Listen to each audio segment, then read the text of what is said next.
Yosua bagi 5 ayat 1 hingga 15. Lebuah semua raja orang Amor ke di barat sungai Jordan. Engkau semua raja orang Kanan ti diau di tebing tasiat tengah. Ningau Tuhan undang ngerangkai ke sungai Jordan, ngambil ke semua orang Israel uliah merekop. Sidak takut lalu lemik semangat laban orang Israel. Bertutus di Gilgal. Udahnya Tuhan lalu berjakok ngangai Joshua. Gagak repiak batu jadi kelunggak, lalu tutus orang Israel. Joshua lalu ngagak berapa itik repiak batu jadi lunggak. Lalu nutus orang Israel bak sitik 2 retik dikumbai munggu alai bertutus. Lebuh orang Israel angkat dari menua Egypt, semua orang kelelaki dan udah ditutus magang. Dan dalam 40 tahun sidak berjalan nengah menua puang, narai sikok sidak ke Nebia udah ditutus.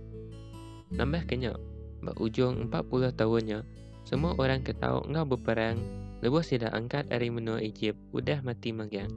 Laban sidak nak ngasih ke Tuhan. Munyi ti udah disemayau Tuhan. Sidak nak tahu mendak menua ti kaya serta aminya. Ti udah disemayau ia ngagak akhir inek sidak. Nyak alai, anak sidak ti udah ditupik Tuhan. Ngante apai sidak empu ke ditutus Joshua. Laban sidak apin ditutus, lebuh sidak di rantau jalai. Lebuh pengawal nutus semua orang Israelnya udah tembuk. Semua sidak diau dalam kem, ngante abi tutus sidak gerai. Ko Tuhan berjakuk ngagai Joshua.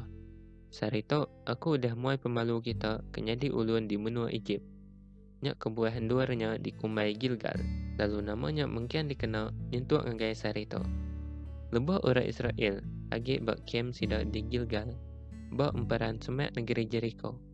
Sidak intu gawai Paskah kena lemai 14 hari bulannya. Hari siteknya, hari ti keterubah ya.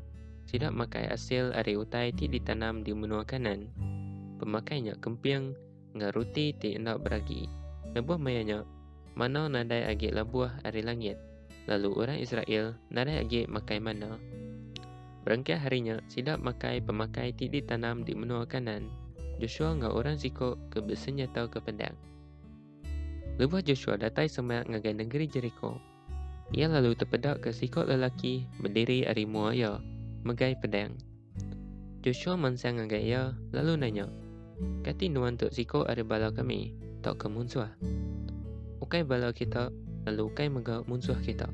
Kok lelakinya nyawat. Aku datai dito nyadi tuai bala sedadu Tuhan.